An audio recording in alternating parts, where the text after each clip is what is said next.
E aí eu te passo a palavra, Melanie, muito obrigada por estar aqui conosco. Imagina, eu que agradeço o convite. Para mim é sempre um prazer imenso estar construindo com vocês da UXPA, que é uma instituição que eu não posso falar, mas é uma das minhas favoritas, com certeza. Vocês estão vendo aqui a minha tela? Como preparar um vídeo de divulgação científica? Sim, Sim? Então tá bom. Só para ver se está sim. tudo certo. Então, Uhum. pessoal, hoje eu vou comentar com vocês um pouco sobre que dicas que a gente precisa tomar e que conhecimentos são necessários para a gente entender na hora de produzir um conteúdo de divulgação científica. Então, eu vou começar dando uma introdução sobre a comunicação em si, como ela é importante, da onde essa necessidade de comunicação vem, como ela se dá, quais são os elementos por trás dessa comunicação. Eu vou passar um tempo comentando com bastante avidez em ruído, né? Porque é justamente nessas fontes de ruído onde a gente pega uma informação e transforma em desinformação. Então, também ocorre muito isso dentro desse ambiente de comunicação. E é um dos locais onde esse ecossistema da desinformação trabalha. Então, isso é muito importante para a gente entender, porque isso nos orienta a fazer uma comunicação científica adequada, limpa, redondinha e que não vai dar margem para haver distorções futuras para esse ecossistema da desinformação. E por fim, eu vou comentar com vocês dicas aplicadas para preparar vídeos, então, para como a gente pode então divulgar um vídeo que vai ter um engajamento legal, que vai atrair a atenção de um público, seja ele quem for, e como a gente determina esse público, que tipo de cores, linguagens a gente poderia usar, elementos que são importantes. Então, eu preparei uma série de dicas baseado em literatura, em coisas que já estão publicadas, que outros divulgadores também produzem. Vou citar eles ao longo do vídeo também.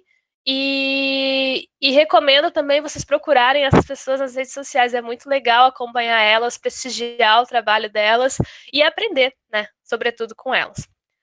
Então, o meu primeiro slide, ele é justamente uma interrogação, porque isso é o que move a humanidade desde sempre. Eu sempre comento para as pessoas que não são as respostas que mais nos intrigam, e sim as perguntas, né? O fato de a gente ter respostas que vão ligando às próximas perguntas. Então, a ciência é movida pela curiosidade, mas isso só é um reflexo da natureza do ser humano. Todos os animais que a gente pode observar, a gente nota uma certa curiosidade. Quando a gente está fazendo um experimento em roedores, a gente sabe que eles são curiosos por natureza. A gente, quando apresenta um objeto novo para o nosso pet, eles exploram, eles têm interesse. Algumas cores despertam mais interesses do que outras. Então, isso faz parte dos animais, no geral. E da mesma forma, não seria diferente conosco, né? A curiosidade, ela vem desde muito cedo e ela está presente nas nossas atividades. Então, quando a gente está, por exemplo, consumindo um programa tipo National Geographic, onde a gente está observando a natureza selvagem, ou quando a gente consome aqueles documentários sobre o universo, cosmos, sobre qualquer coisa, qualquer assunto, tudo isso faz parte da nossa natureza questionadora. E ela vem desde quando nós somos muito pequenos. Então, não, eu sempre falo que o questionador nato é a criança que está descobrindo o mundo, que quer tocar, sentir, pôr na boca, pegar em tudo, misturar, ver o que acontece. Então, observar uma criança é observar nós mesmos na nossa mais pura natureza questionadora que tem. Então, muitas pessoas vão levar isso para a vida inteira, né? A gente não deixa de ser questionador. Às vezes a gente pode orientar, então, esses questionamentos para um lado, para um outro, isso vai delineando nossas profissões, pelos nossos interesses, mas a gente tem um grupo de pessoas que mantém esse senso, né, mais questionador, assim, do mundo como um todo, e elas normalmente acabam em meios acadêmicos, meios científicos, que é justamente um meio que desperta muito isso, aflora muito forte isso, aplicado para um contexto dentro da sociedade. Então, a gente tem que entender isso. Eu estou dando essa introdução que é muito Carl Sagan, assim, e eu sou muito fã desse homem que fez aniversário ontem, inclusive. Então, eu gostaria de deixar minha homenagem para esse grande divulgador científico. Uh, mas essa introdução ela cabe muito bem para a gente lembrar que as pessoas têm interesse em consumir informação, pois elas são curiosas. Então, se a gente tem uma boa ferramenta de comunicação associada a um público que tem interesse em consumi-la, por que a ciência não faz parte da nossa rotina? Essa é a principal pergunta, é uma das perguntas de R$1 bilhão, porque se ela realmente fizesse parte da nossa rotina conscientemente, a gente não teria muita deixa para esse ecossistema da desinformação se criar. Mas nada é tão simples quanto parece. Colocando assim como eu estou botando, parece que é só literalmente um monte de gente resolver divulgar a ciência e tudo está resolvido. Ajuda demais, esse é um dos grandes objetivos da minha vida, inclusive. No entanto, a gente precisa entender o outro lado. Como o outro lado surge, como ele se criou e o que ele usa para se proliferar. Porque hoje sabemos que a desinformação circula muito mais velozmente do que a informação. Então, eu vou trazer alguns insights sobre isso. Então, aqui nós temos um painel sobre a natureza da comunicação. A gente tem, então, partes em que está ligado a quem está falando, e aqui a gente tem não só a fonte como o transmissor, onde essa mensagem vai ser carregada. Essa mensagem, então, a partir de um sinal, ela vai passar por alguns processos até ser recebida, certo? Esse receptor, ele pode continuar essa passagem e passar adiante para o que a gente vai chamar de destinatário.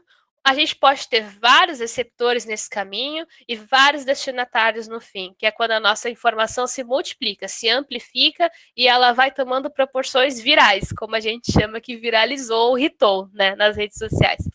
Então aqui a gente pode ver que a gente tem vários pontos dentro dessa natureza da comunicação. E esse ponto em especial, ele é o mais sensível, pois ele pode ser modulado por fontes de ruído.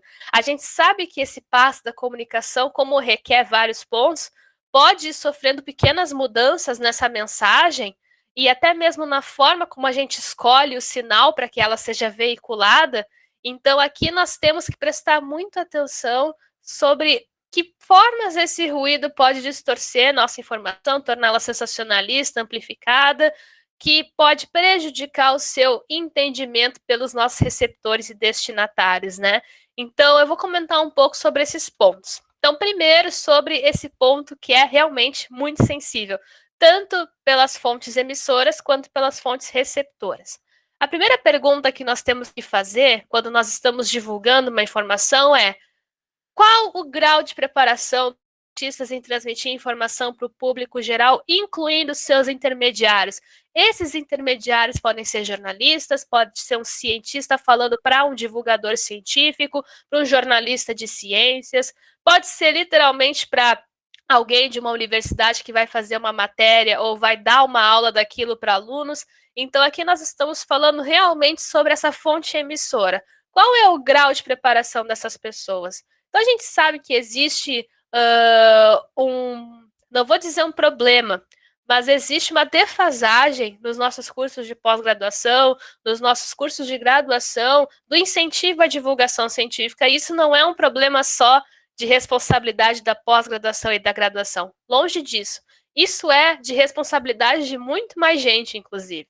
Então, a gente, por exemplo, faz pouco tempo que o Lattes incluiu a divulgação científica em mais tópicos ali para preencher no currículo do que o que anteriormente tinha. Então, significa que a divulgação científica está recém começando a ganhar um espaço nos nossos currículos. E isso vai ter um reflexo, esperamos, em concursos, por exemplo. Daqui a pouco, em concursos públicos, vão começar, então, a valorar melhor as atividades de divulgação científica que aquela pessoa candidata pode ter realizado, mas esses são passos que vão acontecer com o tempo. Era muito importante o Lattes, por exemplo, valorar a divulgação científica, e isso está começando a acontecer. Então, olha quanto tempo nós estamos falando de algo recente aqui. Então, isso vai começando a fazer com que as pessoas prestem mais atenção e, uma vez valorados, estimulem a engajar dentro disso, porque dá um retorno, né? Então, a gente precisa entender por que os nossos cientistas muitas vezes não têm preparo? É justamente porque esse retorno não é muito visível, né? Ele só é visível quando tu já atinge um grau onde tu tem aquele público que já está consumindo, que está dizendo que teu conteúdo é show, que está te dando dicas, onde tu começa a ter mais seguidores, começa a ter mais alcance, mas antes disso é tudo muito nebuloso, né? Então, qual é esse grau de preparo? É importante que o pesquisador tenha um preparo, né? E esse preparo, como eu falei, ele não é trivial, ele deve vir, né, de um apoio pedagógico. Então, tem que ter disciplina sobre isso, tem que ter pessoas comentando sobre isso, instruindo os novos divulgadores do amanhã. Então, é importante que a gente cada vez mais inclua pessoas que já estão dentro desse ramo, que já têm uma bagagem sólida de ensino sobre divulgação científica nos nossos programas de pós-graduação. E isso que a UFSPA está fazendo é algo assim que eu durmo toda noite feliz sabendo que essa instituição está estimulando tanto seus alunos, né, com oficinas, com palestras, com pessoas que eu conheço aí de dentro que fazem um trabalho incrível, como o pessoal do Ciência Traduzida. Então, é super legal a gente ver isso aflorando dentro das instituições, porque com certeza esse primeiro ponto já vai ter um bom benefício se todas as instituições fizessem isso, por exemplo. O próximo ponto é sobre esses intermediários, né? Como a gente sabe que muitas vezes a ponte da ciência com a sociedade é através dos intermediários, qual é o grau de preparação deles? Então, esse é um ponto que eu bato muito nas minhas redes sociais, que é manchetes sensacionalistas. Muitas pessoas consomem manchetes, isso é um fato. A pessoa lê uma manchete e ela já tira todas as conclusões possíveis daquele assunto pela manchete e já compartilha, dando toda uma palestra sobre as suas opiniões em relação àquilo. E muitas vezes o texto está certo. Eu já peguei várias matérias de jornais grandes, onde o texto estava todo certinho, a notícia era super boa, super informativa, mas a manchete era sensacionalista. Era uma manchete que estava aumentando muito mais do que a informação do texto estava passando. Então, se a gente sabe que as pessoas consomem manchetes, por que a gente não cuida melhor sobre isso? Então, não adianta também jogar só a responsabilidade para os jornalistas, é importante que a gente também dê um preparo, eles tenham um preparo sobre isso. Por isso que coisas como o que a agência Bore faz, que é instruir, fazer cursos de instrução sobre como noticiar reportagens acerca de vacinas, é super relevante, é super legal e tem um ganho muito bom para a sociedade. Então, aqui a gente também precisa levar em consideração o preparo dos intermediários. Outro ponto já é lá no receptor. Qual o grau de entendimento do teu público sobre esse assunto? Como ele processa essas informações? O que motiva eles a consumir essas informações? Então, aqui, nós estamos muito centrados ao nosso público. E é importante nós conhecermos o nosso público. Eu posso fazer divulgação científica para cientistas, como eu já fiz por muitos anos num site chamado Glia News, onde eu fazia divulgação científica sobre células da glia para neurocientistas e pessoas de áreas afins. Então é super legal também. Foi um começo bem interessante para mim, onde eu pude ainda usar uma linguagem técnica que eu estava acostumado, mas já começar a ver como é que eu posso falar um pouco melhor aquele termo que é super aplicado na minha área, como é que eu posso descrever melhor um fenômeno para que as pessoas de outras áreas entendam. Então, eu preciso conhecer o meu público. No momento que eu delineio muito bem o meu público, eu começo a entender o que motiva ele, onde eles estão, se eles usam mais Instagram, se eles usam mais Twitter, se eles usam mais Facebook. Quando eu penso, não vou ficar só com um público específico, eu quero pegar os jovens e as pessoas, por exemplo, mais adultas. Então, aí eu já começo a pensar, se eu sei que os jovens estão mais no Twitter e no Instagram e no TikTok, por exemplo, e o pessoal mais adulto está no Facebook, nos grupos de WhatsApp, então tá. Então eu preciso me organizar, de repente montar uma equipe, uma estrutura, para produzir conteúdos que vão circular em cada uma dessas áreas. E não é só Ctrl+C, Ctrl+V. O conteúdo que eu faço para o Instagram, apesar do mesmo tema, é super diferente do conteúdo que eu faço pelo Twitter, que é super diferente do conteúdo que eu vou preparar para o WhatsApp. É o mesmo tema, são 3 conteúdos que têm formas, visões totalmente diferentes. Então é importante eu saber o entendimento do meu público sobre aquele tema, para eu saber a linguagem que eu vou usar. Então, divulgação científica é muito sobre a linguagem que nós estamos usando. Outra questão é relacionada ao nosso canal, então, né? Qual a eficiência das diferentes mídias na transmissão de diferentes informações para os públicos? Então, se eu sei que o Instagram, por exemplo, é uma rede que está em ascensão, troço que o pessoal está consumindo a full, gosta de compartilhar nos stories, gosta de... Agora tem os Reels também. Então, se eu sei que meu público está lá e tem muita gente que consome aquela mídia, eu posso, então, fazer coisas orientadas para essa mídia, usar aplicativos como o Canva, que tu já seleciona para ele te dar um molde de story, um molde de publicação no feed. Se eu quero, por exemplo, produzir um conteúdo para o YouTube, eu vou lá fazer a capinha do meu canal, eu vou lá no Canva e peço para ele fazer nas dimensões de uma capa de YouTube. Então, quando eu uso programas que já vão me ajudar a produzir um conteúdo orientado para uma rede social, o conteúdo fica mais bonito, fica mais atrativo, tem mais chance das pessoas olharem, divulgarem, engajarem, e aí vocês começam a entrar na onda do algoritmo também, e tudo isso a gente tem que pensar, né? Então, sabe, conhecer o teu público também envolve tu conhecer onde ele está e quais os meios que eles mais usam para se comunicar. Então, é super interessante isso. Outra questão são relacionadas ao sinal e à mensagem. Qual o efeito de diferentes discursos sobre a qualidade da informação adquirida? Então, isso aqui é sobre linguagem. Então, isso aqui é essencialmente sobre linguagem. Quando nós estamos na graduação, a gente é muito treinado para a linguagem técnica. Na divulgação científica é uma coisa muito similar. Ele precisa ser de um treinamento, não é trivial a gente conseguir desenvolver uma linguagem de forma que quando a gente vai estar comunicando para o público, essa linguagem seja mais acessível. Então, dessa forma, é super importante ter instrução, por isso que é tão importante simpósios, oficinas, cursos de divulgação científica, para ir orientando esse início, porque não é trivial e a gente erra bastante, fazendo textos muito longos, muito técnicos. Esse texto longo, muitas vezes, é um reflexo de tentar traduzir essas minuciosidades da linguagem técnica, produzindo um troço enorme, e muitas vezes isso já afasta um pouco o público, que é algo mais consolidado, mais compilado. Então, é importante a gente ter em mente isso. Quando nós estamos fazendo divulgação científica, nós estamos aprendendo uma linguagem de se comunicar, certo? Então, é super importante a gente ter isso em mente. E, por fim, questões relacionadas ao processo. Qual o efeito da interação de todos esses fatores acima, né? Então, quando eu começo a entender tudo isso, vou jogando um em relação ao outro. Então, pegando um sinal, uma mídia, por exemplo, uma desses veículos de informação que meu público está, agora vendo essa linguagem que ele gosta de consumir. Meu público curte muito GIFs. Meu público curte bastante que eu fale trazendo referências da vida cotidiana. Meu público adora que eu faça referências a situações rotineiras, em que eles conseguem ver aquilo aplicado às suas vidas. Não, meu público já é mais sério. Se eu botar GIF, eles vão achar que eu sou uma boba, sabe? Eu já ouvi de tudo, assim, sabe? Então, é preciso vocês conhecerem bem os públicos de vocês para produzir um conteúdo orientado para ele, né? Então, outro ponto que é muito importante a gente falar é sobre as fontes de ruído. Então, a fonte de ruído é justamente um ponto onde esse sinal aqui pode acabar sendo muito distorcido e é onde a desinformação pode surgir. Então, a gente sabe, né, que a desinformação não surgiu na Covid-19. Ela é um problema que está sendo amplificado desde muitos anos.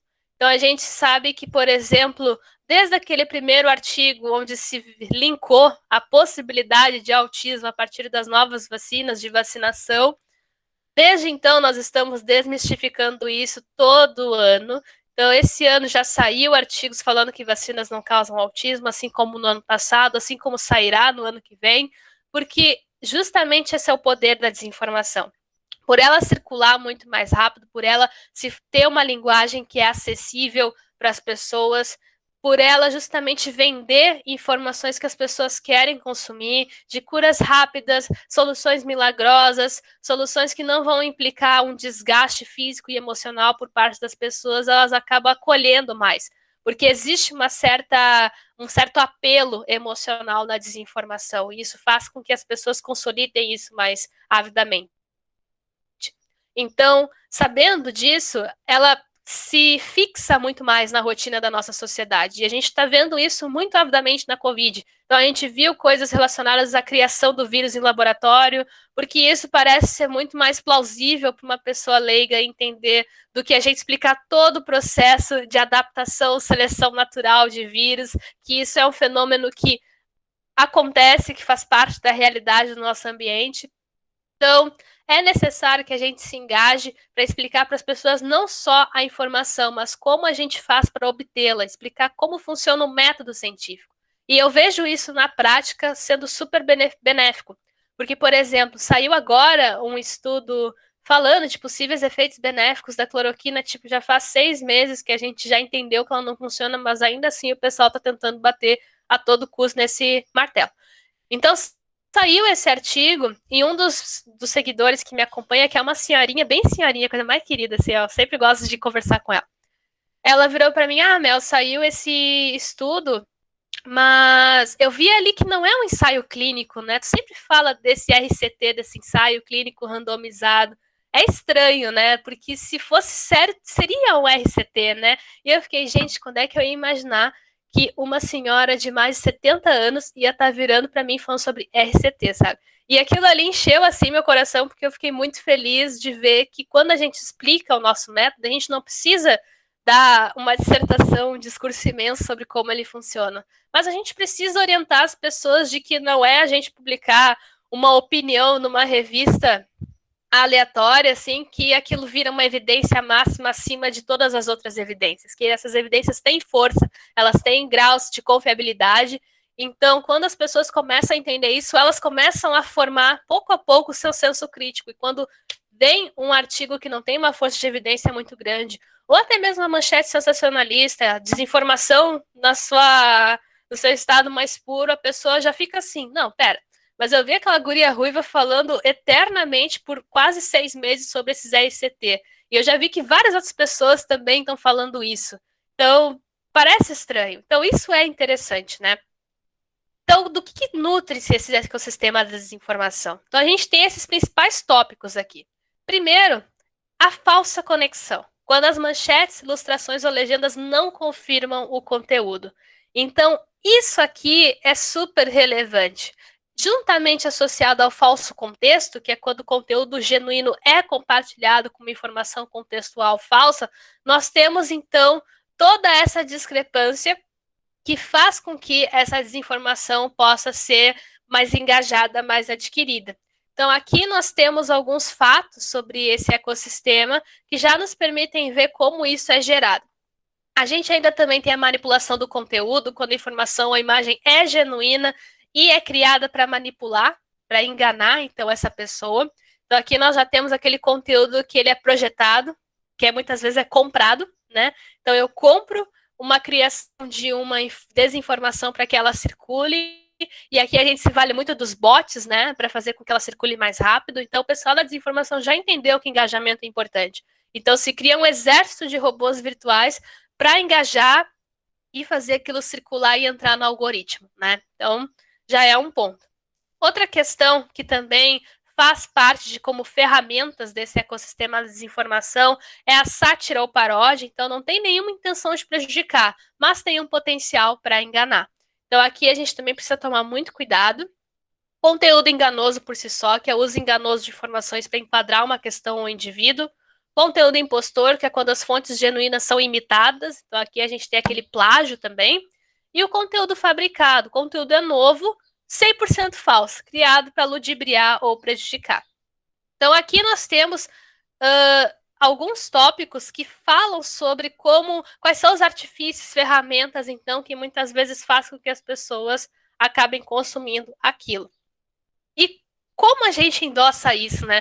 Se a gente sabe que, por exemplo, existe manchetes que não estão relacionadas com conteúdo, porque existe um contexto com informação falsa, se a gente sabe que existem possibilidades de conteúdo fabricado, conteúdo enganoso, por que as pessoas continuam consumindo desinformação?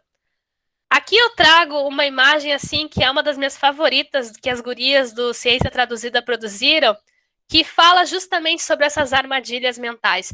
Tudo isso faz, então, com que as pessoas endossem isso. O que acontece, então? Então, primeiro, a gente tem o endosso social. Então, se alguém confiável compartilha uma fake news, a gente tende a acreditar.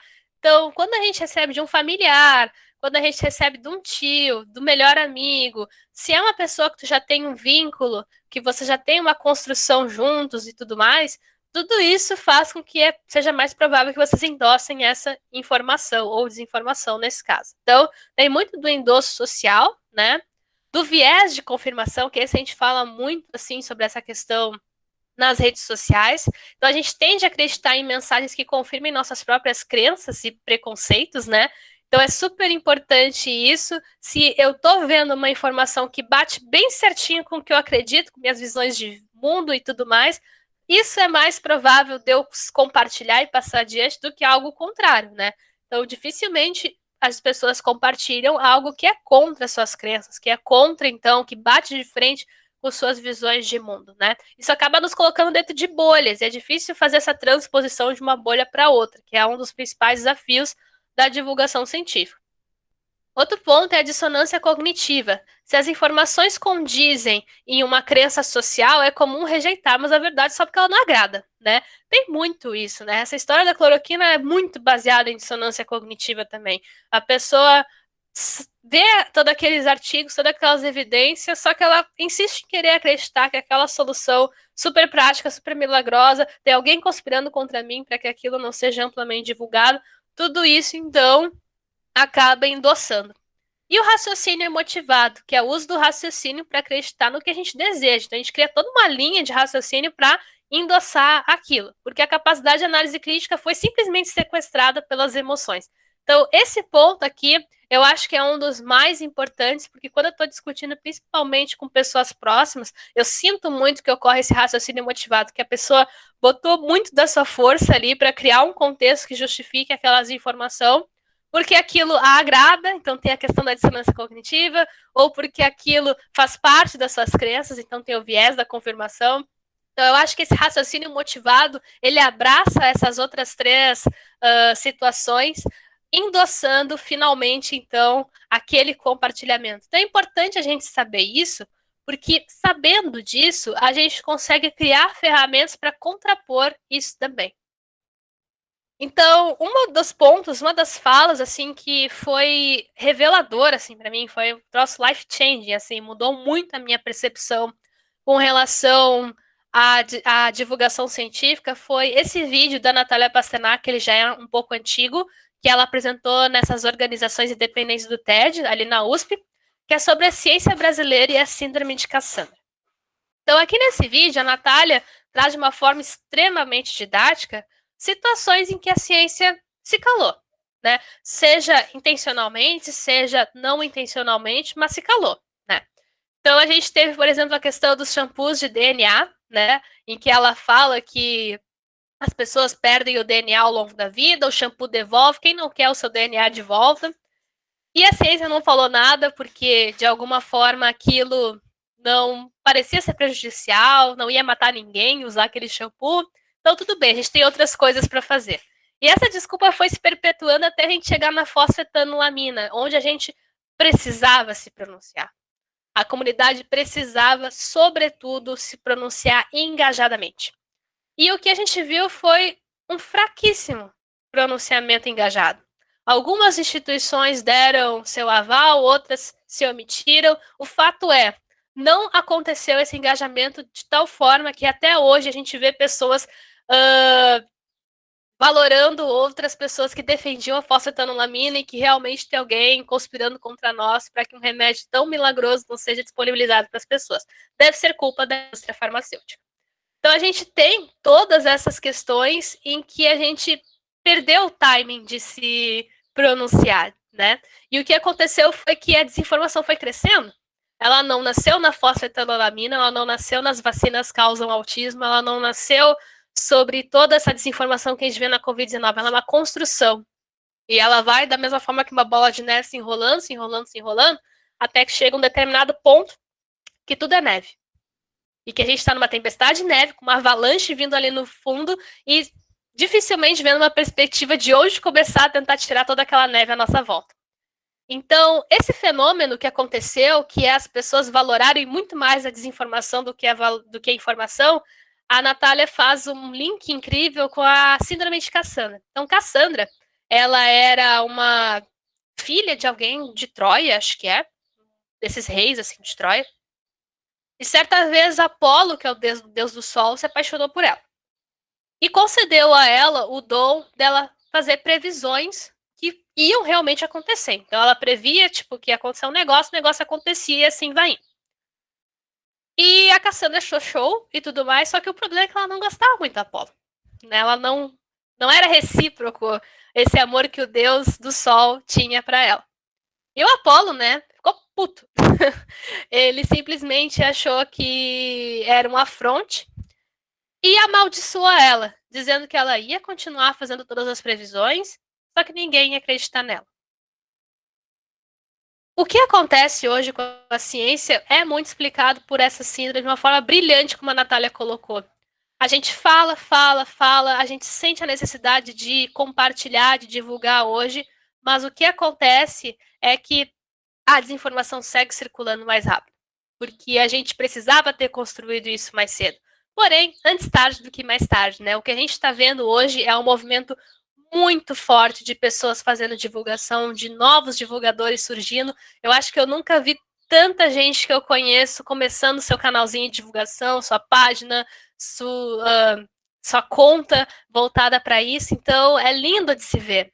E nunca vai ser tarde para começar, né? A gente perdeu times importantes de rebater, mas nunca perderemos o time de começar a produzir. Então, isso é importante ficar muito bem claro. Nunca é tarde para começar o seu projeto de divulgação científica. Então, é super importante, porque nós estamos rodeados de desinformação. A gente precisa combatê-las de uma forma engajada, de uma forma coesa e, sobretudo, empática. Eu aprendo muito com uma divulgadora de ciências, que é a Luísa Caires, que ela é jornalista de ciências, porque ela é uma das pessoas que mais coloca empatia na hora de divulgar. Tu olha os conteúdos dela e tu vê que aquilo tem um apelo sincero para as pessoas, trazendo aquele conteúdo para a vida delas, trazendo toda aquela situação para a rotina delas.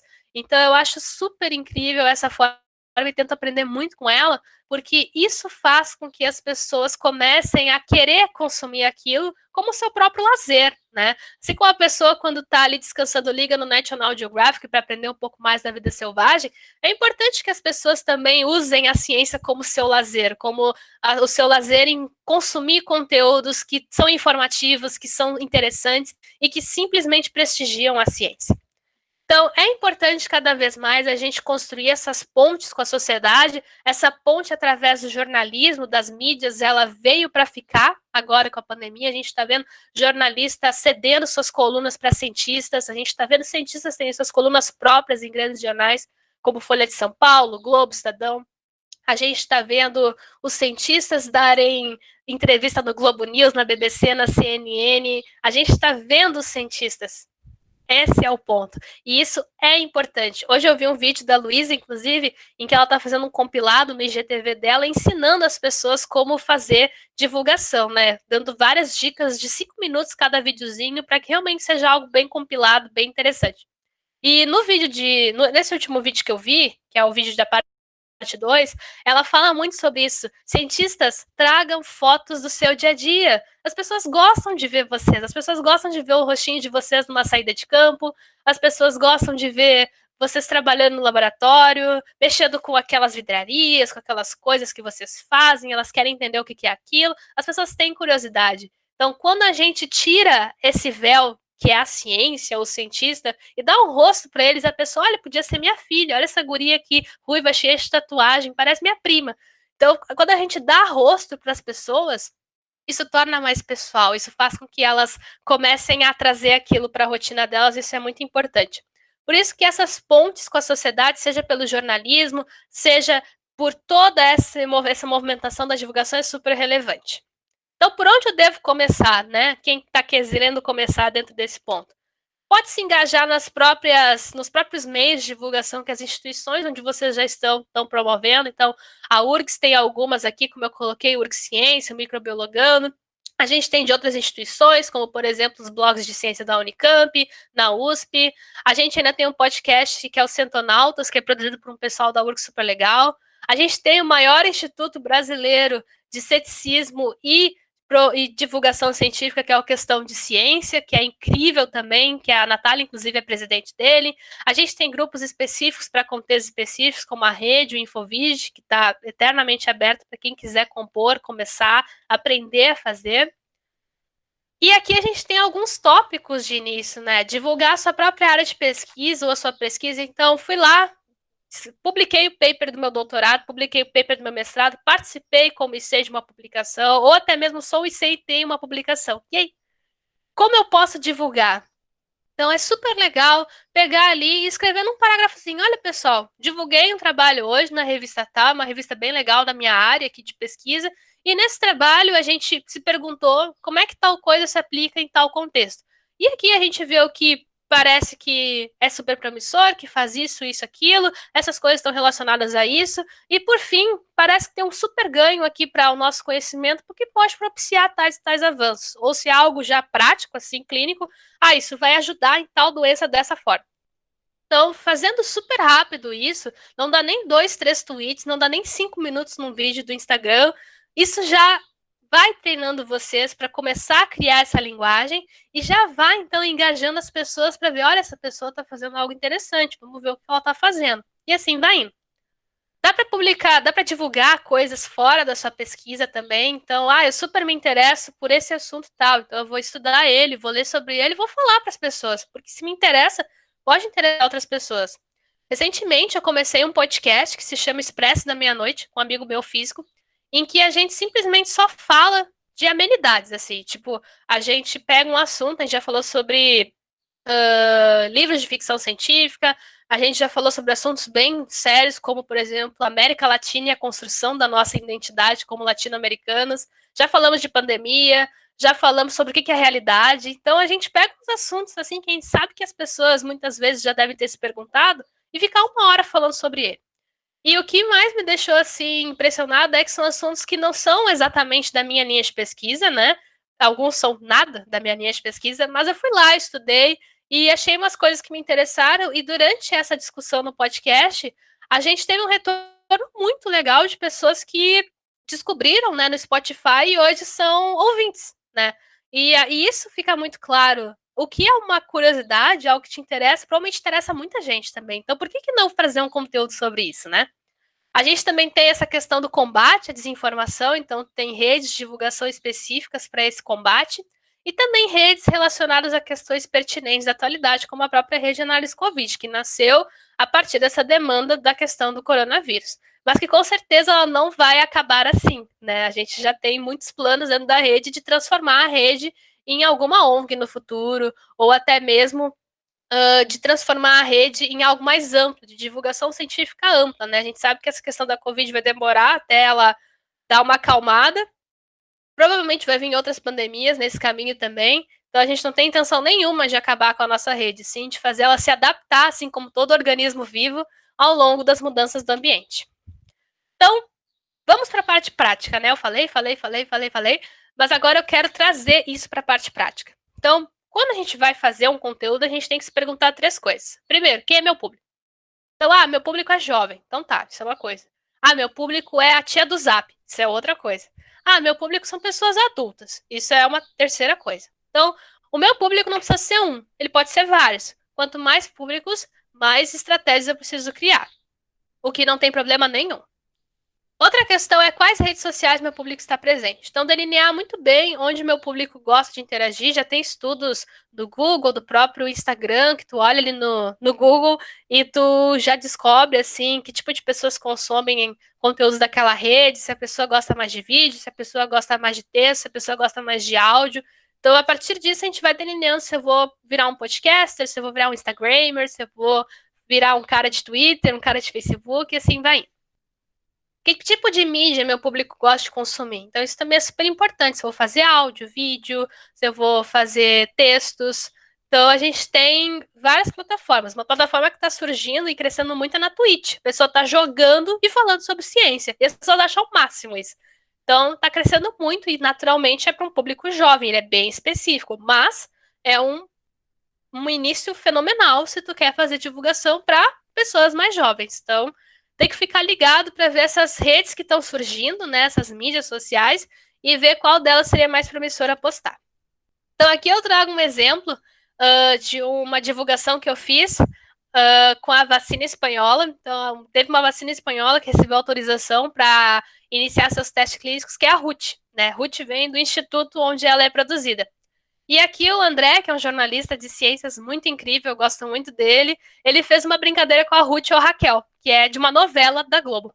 Então, isso aqui foi super legal, porque teve um engajamento violento, assim, as pessoas ficaram muito curiosas para saber por que a Ruth e a Raquel estavam numa publicação de ciências. Muitas vezes fazer esses jogos atrai muito a curiosidade das pessoas, né? Então vale muito a pena também pensar nessas brincadeiras, em coisas que estão aplicadas na vida das pessoas para literalmente pescar elas.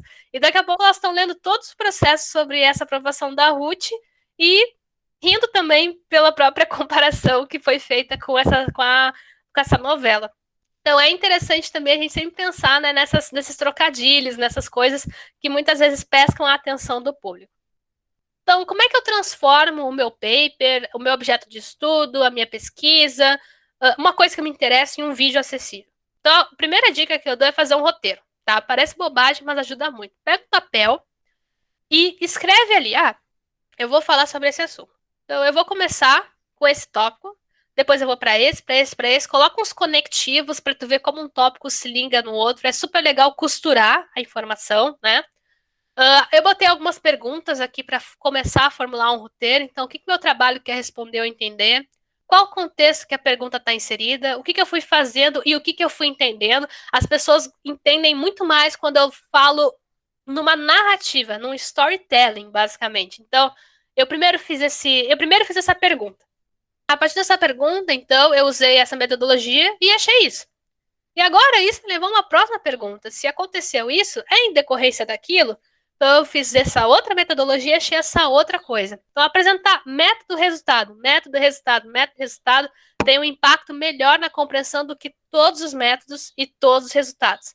Esse formato, ele dá muito certo para uma publicação científica publicada numa revista indexada internacional. Funciona. Porque daí, se a pessoa tem interesse na metodologia, ela já tem o bloco pronto. Se a pessoa quer ir só direto aos resultados, está lá na outra sessão. Só que para um vídeo de divulgação, isso não funciona muito bem. Porque a pessoa entende melhor se existe uma narrativa, tá? Então, se eu conto uma história, se eu converso com uma pessoa, tem muito mais impacto do que eu só, literalmente, né, apresentar aquilo ali no molde padrão. Então, é super importante vocês desse roteiro já pensar na conversa que vocês vão ter com uma pessoa sobre aquilo, né? Tem que ser uma conversa, porque fica mais tangível. O que tudo isso significa? Então é importante vocês irem trazendo isso para a realidade da pessoa. Então, tudo isso que eu fiz significa isso. Tem uma aplicabilidade nisso na sociedade a curto, médio ou longo prazo. Ou ainda que a gente não tenha uma aplicabilidade, isso que foi descoberto pode ter uma implicação importante em várias outras áreas. É o caso tipo da CRISPR. Então, quando a CRISPR foi descoberta, a aplicabilidade era imensa, mas ainda assim era fruto de pesquisa muito básica, né? Um mecanismo que foi encontrado em bactérias, aquela coisa toda. Muita gente, os cientistas, óbvio, deram muita fé, olharam tipo, nossa, que legal, realmente dá para fazer um monte de coisa, mas naquela época as pessoas ficaram, mais um troço que encontraram em bactérias. E hoje é um dos mecanismos que tem uma aplicabilidade violenta na biologia molecular, na terapia gênica. Então, hoje as pessoas começam a ver como a CRISPR tem uma relevância e um potencial de curar doenças incuráveis, né, que a gente tem hoje. Mas na época não era assim. Não tinha essa visão tão otimista, né, baseada em evidências da CRISPR. Então é importante trazer isso para o público, né? E lembrar o público que pesquisa básica é muito importante. Porque as pessoas muitas vezes dão bola só para a clínica, né? Que é super importante também, naturalmente. Mas a gente tem que lembrar que por trás de uma pesquisa clínica tem muita pesquisa básica envolvida, né? A pesquisa básica é uma força motriz muito forte da ciência. Os prêmios Nobel, a gente olha, muitos deles são para pesquisa básica. Então isso tem uma relevância e eu particularmente acredito que tem uma relevância em divulgar isso também. Outro ponto é apresentar o impacto da investigação. Em geral, a gente pensa em deixar o melhor para o final, né? Para que a pessoa siga assistindo até o final do nosso conteúdo. Eu já digo que não. Isso eu aprendi com a Luísa Cares. Apresente inicialmente a melhor coisa que tu tem para justamente captar a atenção do espectador. É claro que nós cientistas somos muito palestrinhas, né? As pessoas às vezes ficam com medo de, tipo, se eu der o melhor no início, eu não vou ter o que falar. Gente, sempre tenho o que falar. Sempre tenho o que falar. E vocês podem criar um grande finale para o vídeo de vocês, algo realmente life-changing, assim, revelador. Mas é super importante de início vocês já apresentarem aquele negócio assim que é bombástico, aquele negócio que a pessoa vai dizer não, ou tipo, meu Deus. Então é super importante já de início a pessoa ter ciência desse grande impacto que é o que vocês estão apresentando, ou ter ciência e despertar essa curiosidade dela de que aquilo pode ser muito interessante e vale a pena seguir vendo. Então não deixe o melhor para o final, apresente esse impacto logo de início. Use e abuse de sites de criação de imagem. Eu coloquei 2 aqui que eu uso bastante. Eu comecei muito no início a usar o Mindegraph, mas hoje eu já uso quase que 100% o BioRender. Então, são bancos de imagens aplicadas dentro do contexto da ciência, que ajuda muito a produzir esse conteúdo, né? Para vídeos onde a gente vai explicar metodologia, que envolve ratinhos, culturas de células, equipamentos científicos e tudo mais. Vale a pena usar eles. Mas eu deixo aqui uma outra dica, usar o Canva também. O Canva tem várias imagens pré-definidas, layouts, cores, modelos que vocês podem já usar e já orientar para tipo um vídeo, para um GIF, ou até mesmo conteúdo para o Instagram, para o Twitter, para o YouTube. Então, usem dessas, criem imagens específicas e tragam para esses organizadores de conteúdos direcionados para mídia como o Canva. Importem essas imagens para vocês já jogarem ali no seu conteúdo que vocês estão criando. Prefiro uma metodologia com imagens, ilustrações, fluxogramas do que texto. Texto cansa, né? Se tem uma coisa que tem muito texto, ela acaba cansando, né? Ou as pessoas vão pulando palavrinhas, lendo daquele salteado. Então, existem vários padrões de leitura. A gente sabe que quando o texto é muito longo, as pessoas tendem a não ler na sequência. Isso pode comprometer a fixação daquela informação. Daqui a pouco passou um conector importante, algum verbo importante, e daqui a pouco isso prejudica como a pessoa vai assimilar aquela informação. Então, sabendo disso, evitem usar muito texto, né? Uma metodologia explicada por imagem, que vocês vão contando a história, a imagem vai aparecendo, a imagem vai se montando, tudo isso agrada aos olhos e principalmente faz a pessoa se sentir inteligente. Porque vocês vão falando, falando e falando, vocês vão construindo, dando coisas para a pessoa e a pessoa vai lá. É aquela história do coelho e da toca, né? Tu vai entrando naquela toca, perseguindo o coelho e cada vez mais descobrindo coisas e tu mesmo vai criando uma lógica paralela ao que o apresentador está fazendo. E quando ela bate, dá uma sensação super boa de tipo, estou entendendo, ou olha só que legal, sabe? A pessoa se sente inteligente. E isso é importante, a gente precisa fazer com que o nosso público tenha mais confiança de que ele é capaz de entender aquela informação, de que aquilo ali não é algo de outro mundo, certo? Então, isso torna acessível, isso é empático e isso é super legal. Opte por tons suaves, por layouts atrativos, então trago de novo o Canva, né? Eu já fiz publicações em que eu usei um vermelho muito forte com uma letra branca e muita gente me deu feedback dizendo, Mel, me cansou ler essa tua publicação, sabe? Eu, de repente, né, ficar nos tons pastéis, que é algo que agrada melhor à vista, né? Que é algo que a pessoa vai ter mais chance de compartilhar, porque vai ficar bonitinho no story dela ali e tudo mais. A gente tem que pensar nessas coisas. Então, usar fontes que não sejam tão diferentonas assim, ou sejam diferentes para tu ressaltar algum contexto ali do teu post, mas não todo o texto com aquela fonte tipo thriller, assim, sabe? Então, tem que tomar cuidado, né? Tudo tem que ficar agradável aos olhos da pessoa. Somente use imagens que tu irá explicar. Isso eu aprendi com a minha orientadora desde a iniciação científica e assim, eu levo isso muito comigo. Em geral, quando a gente está fazendo um artigo científico, a gente vai se valer de muita informação. A gente vai fazer vários gráficos, a gente vai ter tabelas, a gente vai ter todo o material suplementar. Então, a gente tem muita informação porque a gente precisa, né, dar essa informação para que os nossos avaliadores, os outros cientistas, olhem para ela e vejam como aquele conhecimento que nós estamos produzindo é bem consolidado, é bem embasado. Para uma publicação, isso é super relevante. No entanto, quando nós estamos fazendo divulgação científica, nem todas elas têm o mesmo peso. Então, se eu selecionar algumas imagens que, apesar de serem poucas, eu vou trabalhar bem elas, eu vou explicar bem elas, a pessoa vai conseguir acompanhar. Daqui a pouco eu pego esse meu gráfico de linhas, que é difícil muitas vezes, algumas pessoas têm dificuldade, e transformo numa imagem, num fluxograma. Faço uma narrativa sobre ela. Tudo isso, então, ajuda muito na pessoa a entender. Aqui ela não precisa necessariamente entender cada figura que tu produziu, ela precisa entender o contexto, ela precisa entender a informação que tu quer passar da sua forma mais cientificamente respaldada possível. Então é importante a gente fazer essas adaptações e selecionar exatamente o que nós vamos explicar. né? Não precisa botar todas as informações que tu produziu, não precisa botar todas as tabelas, todos os gráficos. Se tu não vai passar um tempo explicando, não coloque, né? Só coloque o que tu vai explicar. Isso é muito importante. Porque isso faz com que vocês tenham mais tempo de construir aquela ideia com o público, com o que realmente é importante para subsidiar, né, para embasar a tua narrativa. Opte pelo mais relevante e o que tu vai dar mais ferramentas para o público para entender também. Saiba seu público e saiba sua linguagem. Até o mais técnico jargão científico pode ser traduzido para a realidade de uma pessoa. Eu sempre lembro quando eu expliquei para o meu pai sobre condução saltatória. E meu pai uma vez me perguntou como é que a gente processava as coisas tão rápido assim, né? E eu falava, não, pai, existe um grupo de células ali do sistema nervoso que fez um troço incrível, né? Que foi um marco evolutivo, que são as células de mielina. Daí eu falei, não, imagina que a condução é uma mangueira, né? Uma mangueira furada. Então tu sabe que vai vazar um monte de água, né? Que a gente está querendo conduzir até o final da mangueira ao longo do caminho. Então imagina se eu pego uma fita isolante e vou revestir num ponto, não vai mais rápido? Ele, não, realmente é bom. É isso que acontece com o axônio.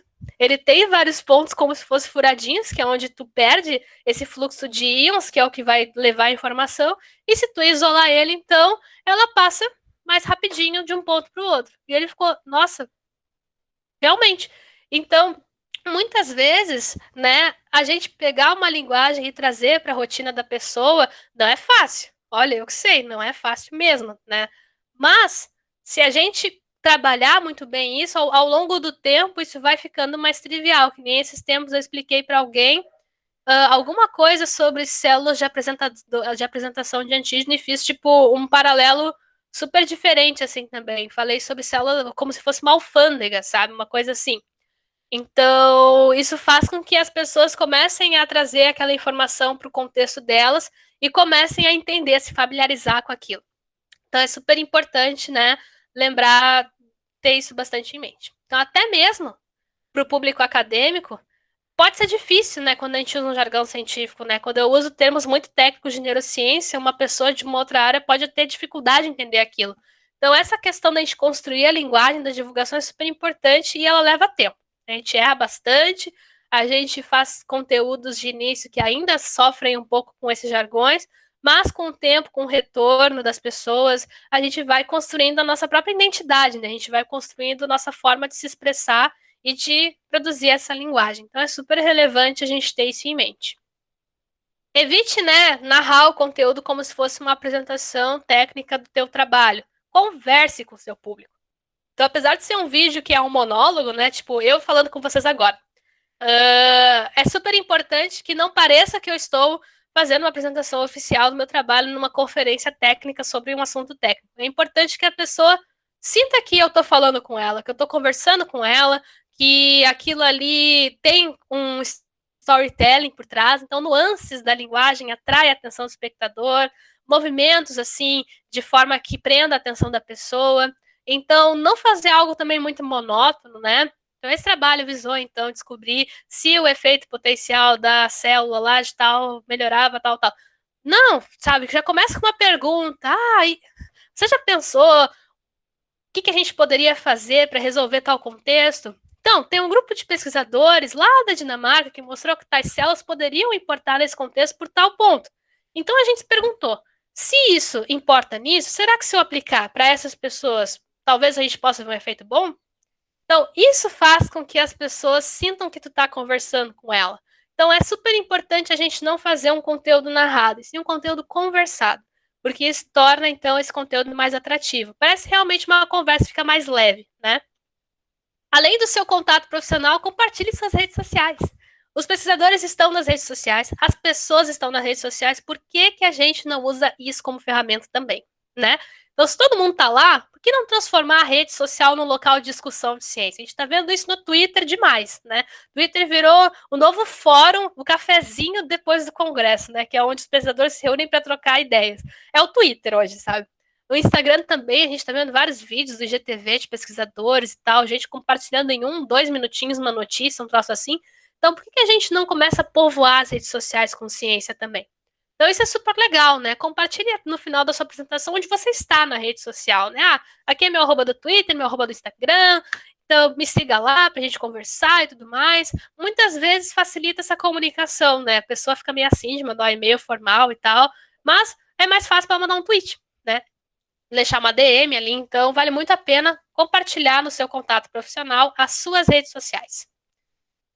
E aqui, então, eu deixo o convite para vocês de compartilhar o teu vídeo, né, do evento num post para público leigo também. Vocês vão fazer o vídeo para o evento, né, naturalmente. Esse vídeo vai ser avaliado, a gente vai celebrar a ciência durante esse processo, vai ser incrível, vai ser um momento muito mágico para todo mundo, para mim principalmente, porque eu adoro esses negócios. No entanto, por que tu não pega esse teu vídeo, faz um post no Instagram, um fiozinho no Twitter, um videozinho de 2 minutinhos para pôr no Reels, põe lá no TikTok com um monte daqueles efeitos que eu não tenho a menor ideia de como que se faz, mas eu acho show demais. Então, por que vocês não compartilham esse videozinho de vocês nas redes sociais também de outras formas? Então, aqui eu trouxe algumas coisas que eu faço, eu adoro fazer fios no Twitter, inclusive eu participei de uma reportagem da Globo, da revista Ela, em que a jornalista comenta que uma das minhas marcas, assim, uma das minhas identidades de divulgação é usar GIFs. Eu adoro usar GIFs nos meus conteúdos. Então, aqui é um exemplo de um conteúdo que eu fiz sobre a Sputnik V, né, quando a Rússia anunciou sua vacina em fase 3. Nesse caso aqui, foi a saída do artigo, que daí a gente descobriu que era fase 1 e 2, mas enfim. Aqui é outro que eu faço para o Instagram, então eu gosto muito de fazer esses cardzinhos que tem cores, tem uma bonequinha que uma amiga minha fez para mim, que as pessoas amam também, vocês podem ver que tem fontes diferentes. Esse aqui ainda tem bastante textinho. No entanto, eu já fiz outros que tinha menos, e eu vi que tinha uma repercussão melhor. Então é aquela coisa, a gente vai aprendendo, né? Sempre põe um texto de apoio na tua publicação, mas que ele não seja muito longo, porque a informação está aqui dentro, né? Ela precisa estar aqui dentro, não só aqui fora. E é isso, pessoal. Eu queria deixar essa mensagem final para vocês, porque eu particularmente acho que é muito também nossa responsabilidade de divulgação científica. A gente está num meio que é muito privilegiado. Muitas pessoas não têm condições de estar nesse meio, não porque falta inteligência nelas, longe disso, mas a gente sabe que é um privilégio estar numa instituição pública, receber um ensino de qualidade, num país que tem muitos problemas de desigualdade social e questões políticas envolvendo a isso, né? Então, eu acho que é importante a gente se engajar cada vez mais, se encontrar nas redes sociais, fazer em parceria. Não existe disputa de quem tem mais seguidores, de quem é o melhor divulgador, sabe? O que existe é pessoas e redes de pessoas fazendo algo em prol de pessoas. Então, valorizar a ciência vem muito com entender o que a ciência faz e a relevância das perguntas que a ciência faz.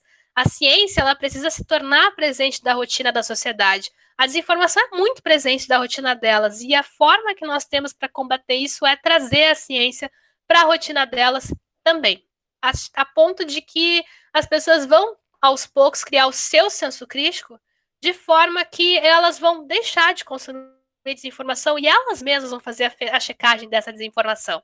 Então, se a gente traz as pessoas para esse lado, para o lado da verdade, do conhecimento, fica muito mais fácil combater a desinformação assim. Então, eu deixo o meu convite para que, quando vocês produzirem seus conteúdos para o evento, também produzirem para as redes sociais. Aqui estão meus arrobas nas redes sociais, meu e-mail para quem tiver alguma dúvida. Eu estou à disposição para ajudar nesse processo. Se alguém se interessou pelas iniciativas que eu participo, pode entrar em contato comigo. Com certeza, sempre tem um lugar para mais um cientista entusiasmado que quer divulgar. E é isso, gente. Espero que vocês tenham gostado e fico aqui para qualquer discussão.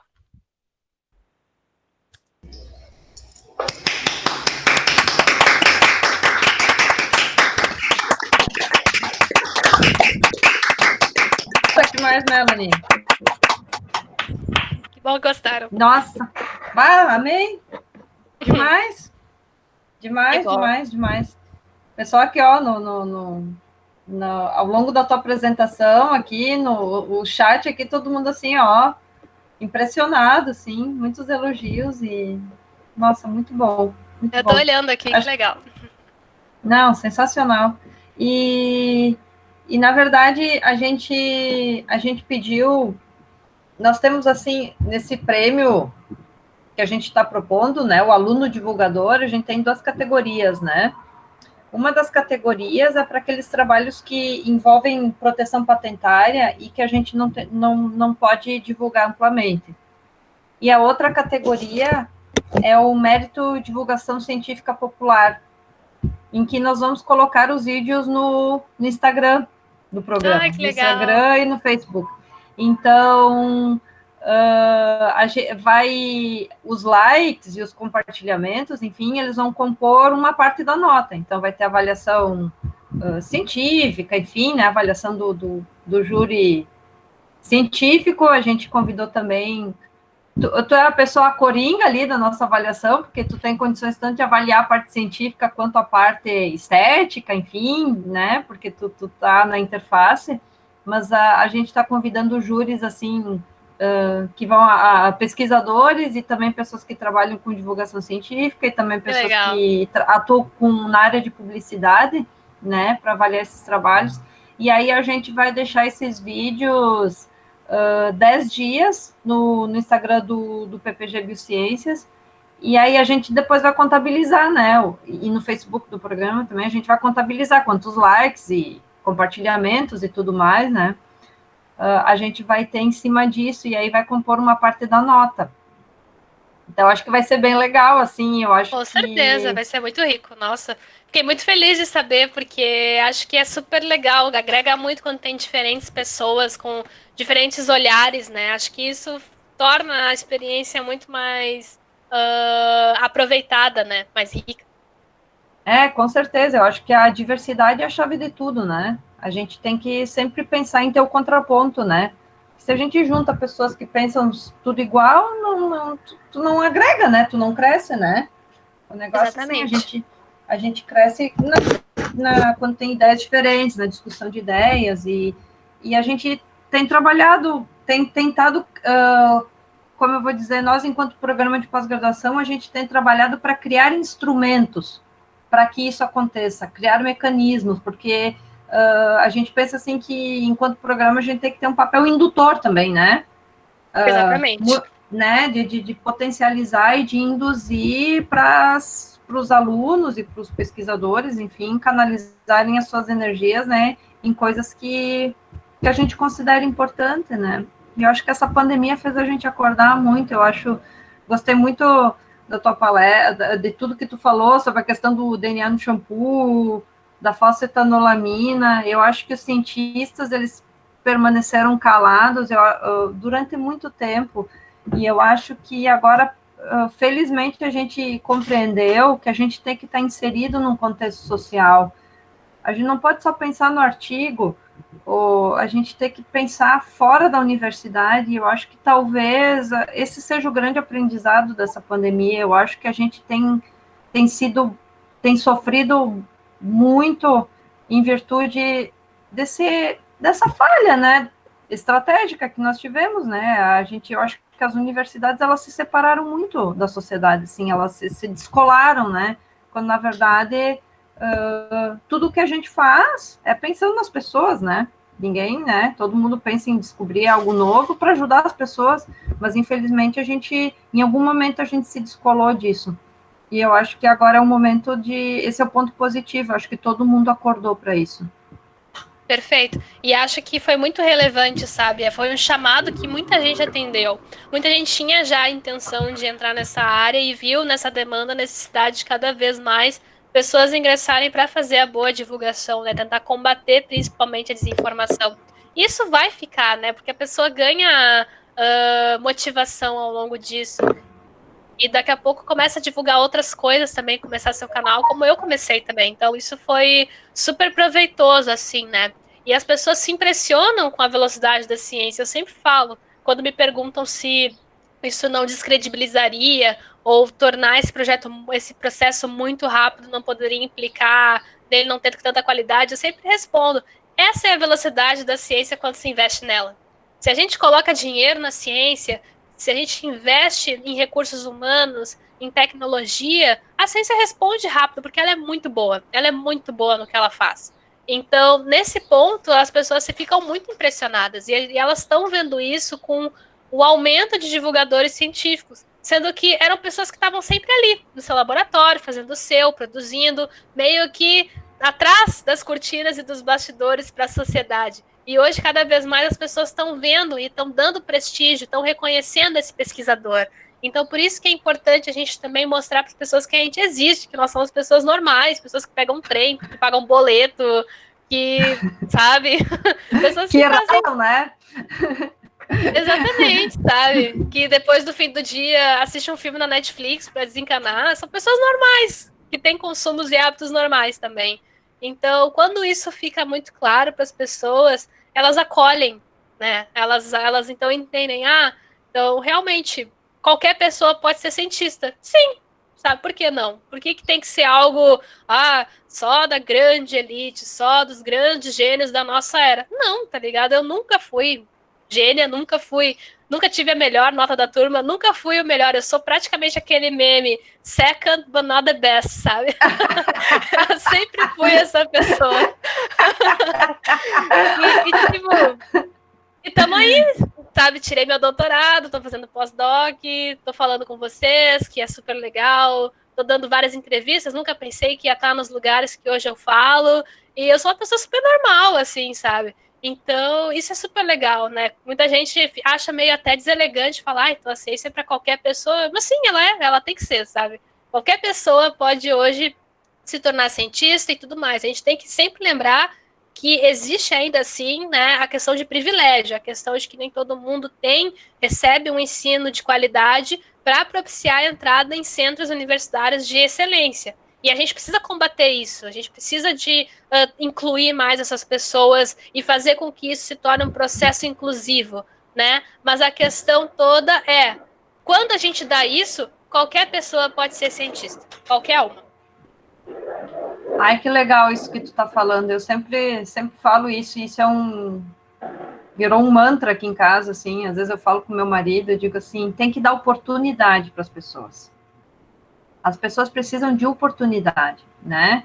Eu acho que tem toda essa questão, assim, da meritocracia, o cara chegou lá porque se esforçou mais, isso e aquilo, não sei o quê. Claro que a gente tem que considerar a dedicação e esforço individual de cada um, mas antes disso, tudo isso aconteceu porque aquela pessoa recebeu oportunidade. Então, acho que a gente tem que dar oportunidade para as pessoas, porque tem muita gente talentosa, muitas crianças, assim, enfim, que estão aí abandonadas, né, gente? Essa pandemia escancarou essa triste realidade social, e eu acho que a gente também tem que lutar por isso, por mais inclusão, por mais oportunidade para todos. E aí, a partir da oportunidade que a pessoa vai recebendo, de acordo com o seu, vamos dizer, com a sua dedicação, ela vai fazendo a sua caminhada. Mas ela receber essa chance é fundamental, né? Muitos milhões de brasileiros são excluídos, né? Eles não têm uma chance. Por mais que eles se empenhem, eles não conseguem, não vão conseguir ascender, simplesmente porque nadar contra a maré, né? Então, eu tenho isso muito forte, assim, dentro de mim. Eu acho que a gente tem que lutar por isso, e vai ser melhor para todos, né? Eu não sei porque existe uma elite que acha que tem que ficar sempre no topo. Se a sociedade for melhor, vai ser melhor para todos.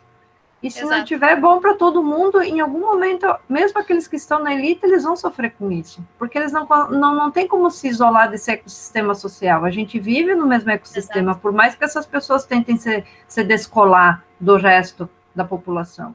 Então, é uma coisa, assim, que às vezes beira a falta de inteligência mesmo. Concordo. Enfim, né? Não sei se tem alguma pergunta, se alguém quer aproveitar o momento. Posso fazer um comentário, Elis? Claro, vamos abrir aí, galera. Assim, eu acho, te parabenizo, Melanie, porque foi incrível a tua palestra.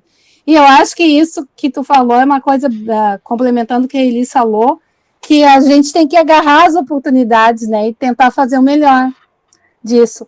E uma outra coisa que eu vejo, assim, que o público, né, que o público em geral veja a gente como pesquisador, como futuro cientista, né, com respeito. Porque às vezes tu vê umas falas assim, as pessoas perguntam assim, atualmente eu só estou fazendo doutorado, eu sou nutricionista, mas não estou trabalhando. E às vezes as pessoas perguntam assim, Ah, tu só faz doutorado, mas tu não vai trabalhar. Mas quando tu vai trabalhar de novo? Então... Exatamente, né? Todo mundo escutou alguma Como coisa. se assim, tu só estuda. Ah, tá. Parece que tu é uma pessoa assim, sem Parece que não saiu do colégio entendeu? ainda, né? Que não saiu do colégio, que tu não quer fazer nada, né? Exatamente, é importante, por isso que eu falo muito sobre divulgar o método, né? E divulgar como a ciência funciona, Sim. né? Para as pessoas entenderem o que é um doutorado, o que é um mestrado, por que precisa de investimento, por que as bolsas são tão importantes. Porque as pessoas entendem que às vezes a bolsa é o que o aluno tem para viver, né? Eu dificilmente assim teria feito meu mestrado, doutorado se não tivesse bolsa. Sabe? É sobre essas questões de oportunidade. Quando a gente faz corte, quando o orçamento da ciência é menor de um ano para o outro, a gente tem que lembrar que isso é a bolsa de alguém que não vai receber naquele novo ano. Sim. E isso pode ser decisivo para a pessoa seguir na ciência. E se a gente perde essa pessoa, a gente está perdendo não só o projeto dela, que está sendo interrompido, mas aquele cientista. A gente está formando uma pessoa, aquilo ali é recurso humano puro para a sociedade. E isso faz com que as pessoas saiam do país e vão atuar em outros lugares. Isso gera várias consequências que a longo prazo e a curto prazo são muito ruins para o país. Então, por isso que eu sempre faço isso, essa reflexão para as pessoas de que a gente precisa investir em ciência. Vocês estão espantados com essa resposta rápida? Imaginem se a gente tivesse bolsas, pelo menos para as pessoas que estão entrando na pós, sabe? Se a gente tivesse dinheiro para poder comprar nossos reagentes, se a gente não precisasse esperar um ano como eu esperei para receber um anticorpo pro meu doutorado, sabe? Então, tipo, imagina se a gente tivesse essa força para poder responder ágil, sabe? A gente estaria em outro mundo, a gente estaria no 3000 já na ciência, sabe? Então, acho que isso é importante as pessoas entenderem, porque as pessoas entendem como um gasto hoje. Tô gastando para a pessoa só estudar, tá ligado? Um marmanjo desse tamanho só estudando. E não é isso, sabe?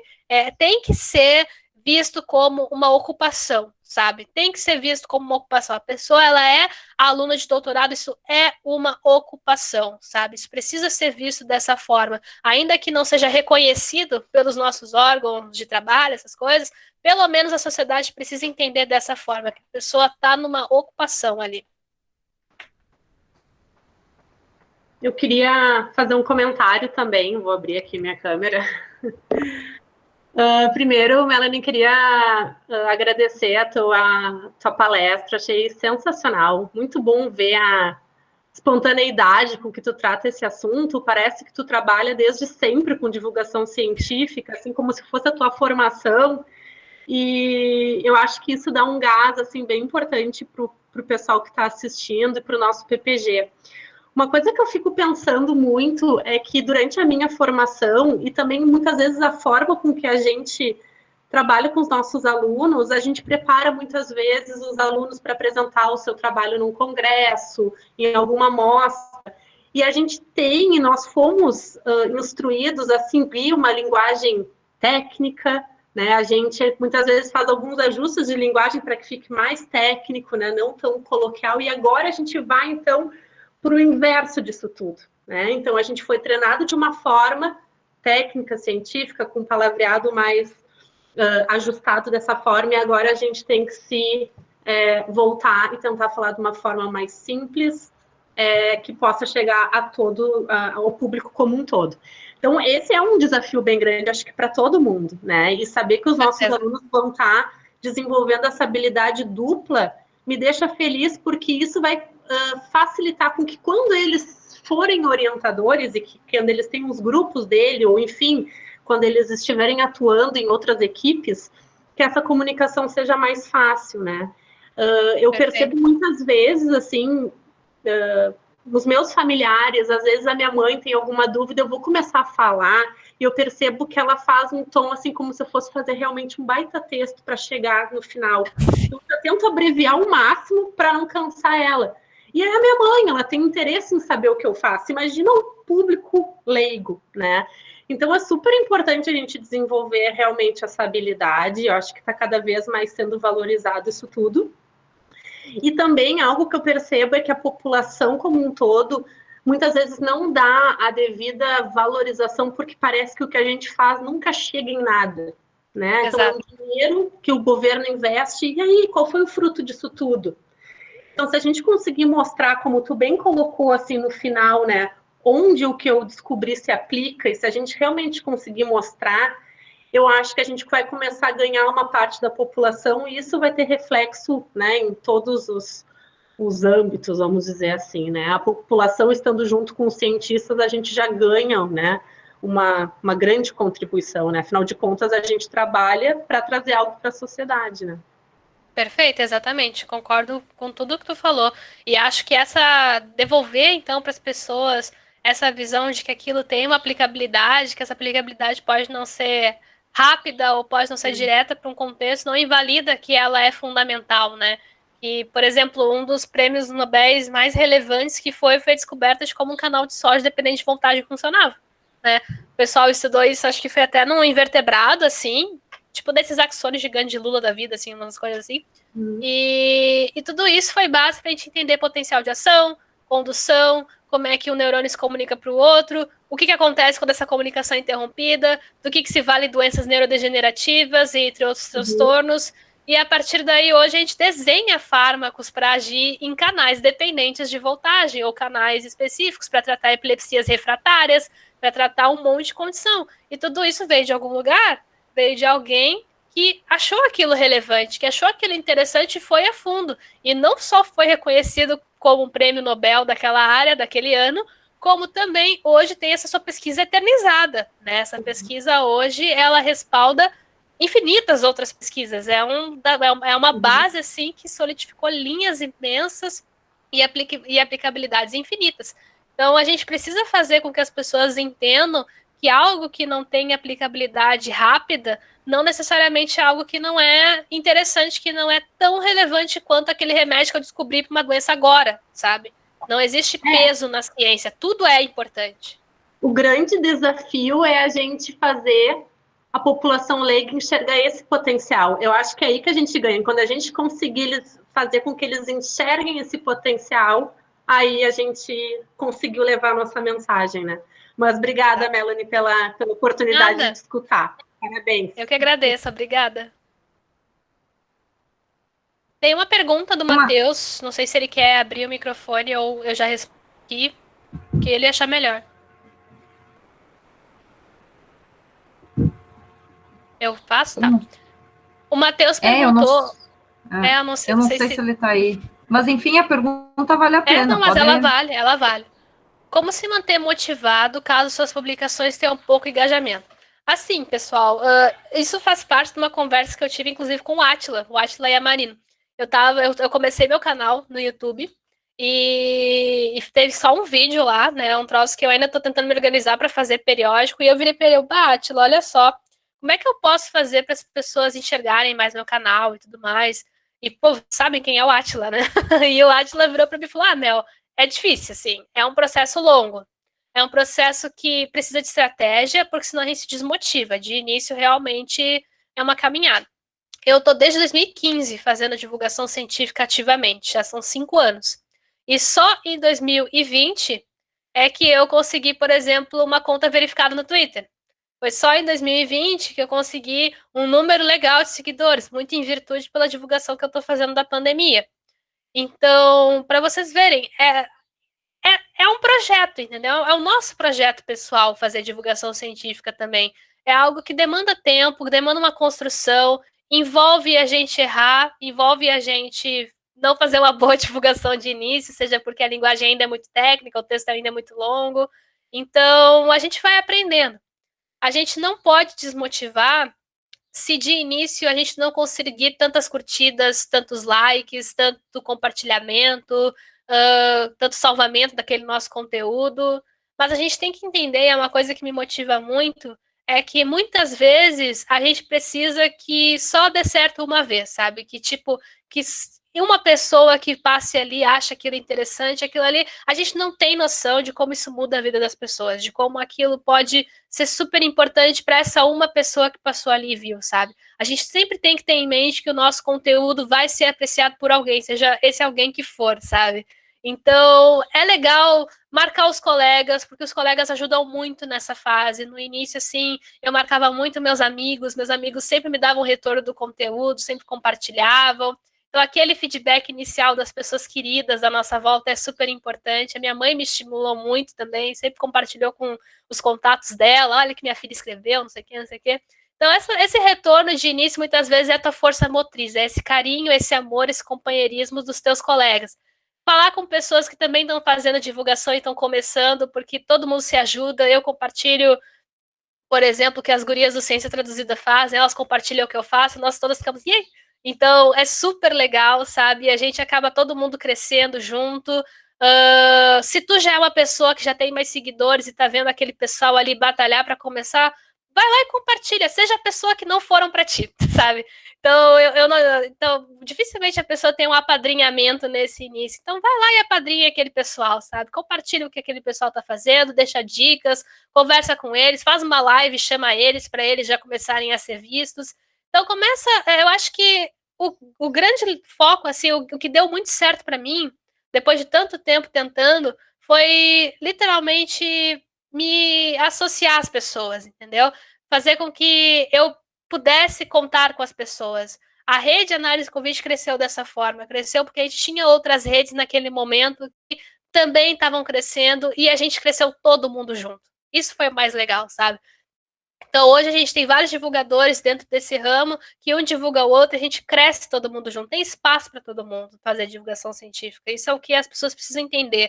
Se eu divulgar o conteúdo de uma rede, eu não estou diminuindo o meu alcance, eu não estou criando um competidor que vai ofuscar o meu brilho dentro desse contexto. Não, eu estou criando um colega. Eu estou ajudando um colega que vai fazer uma diferença imensa dentro do contexto dele, ou até mesmo no meu contexto. Daqui a pouco a gente faz parcerias, a gente faz lives juntos. Então, a gente precisa observar as pessoas não como competidores, eles são nossos colegas, que estão crescendo conosco, certo? Se ele vai acabar tendo maior engajamento antes de mim, tudo bem, sabe? Tudo bem. O importante é a gente fazer o nosso, porque o nosso vai retornar para a gente de novo também, sabe? Então, eu sempre procuro fazer uma divulgação não esperando que aumente o meu número de seguidores naquele momento ou esperando que eu vá ter um grande prestígio. E sim porque a gente precisa fazer, porque o momento pede que a gente faça, porque aquela desinformação que está circulando é descabida, não faz sentido alguém não se posicionar sobre aquilo.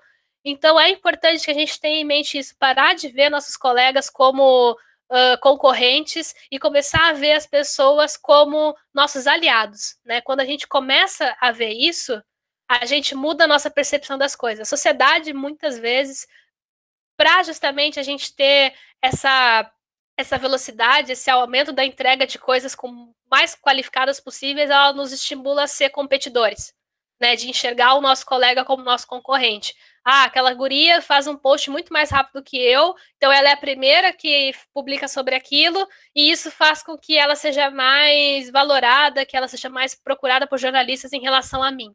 Então eu tenho que fazer algo muito mais rápido que ela. Quando a gente começa a usar a competição como motivação, a gente perde muita qualidade do nosso conteúdo, porque o nosso foco não é mais com o conhecimento, e sim em usar ele para atingir certa posição social. Isso é muito errado, né? Pelo amor de Deus, como é que a gente pode usar algo que é de responsabilidade nossa e é pertencente a todos, né? A gente não deve usar isso como uma alavanca social, a gente deve usar isso como uma forma de fazer as pessoas crescerem juntas. Então, por isso que é desmotivador no início, é horrível, ainda mais quando tu vê um monte de desinformação e 2 likes e 5 seguidores na tua conta, né? Enquanto, tipo, a conta que me atacou esses dias tinha 70 mil seguidores, sabe? É desmotivador? É. No entanto, a gente tá fazendo o nosso. É isso que a gente tem, que a gente deita na cama toda noite sabendo que hoje a gente fez o nosso.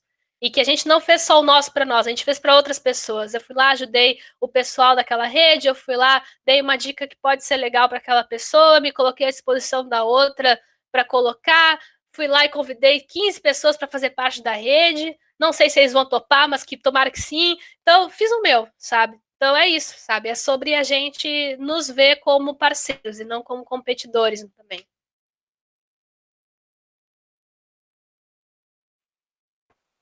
Nossa, que lindo, Melanie.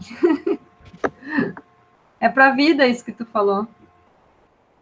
São coisas assim que eu aprendi que eu levo para mim, assim, sabe? Foi a forma que eu consegui ganhar espaço E acho que é uma forma muito bonita da gente ganhar espaço, é quando a gente cresce junto com os outros também. Que legal, que legal. O pessoal adorou. Alguém gostaria de fazer mais alguma colocação, mais alguma pergunta? A galera está aqui, muitos agradecimentos. Bom, fico feliz que vocês Não tenham gostado. Olha, gente, não preciso me agradecer. Agradeçam a Melanie pela disponibilidade dela, que ela é assim, ó. Imagina, gente. Um É um coração, prazer. essa menina. E assim, Melanie, então, já que o pessoal já não tem mais perguntas, então a gente vai. Eu não sei direito, mas eu imagino o quanto a tua agenda é disputada, então a gente vai te liberar. Muito obrigada por esse tempo que tu dedicou para conversar com a gente, assim, adorei.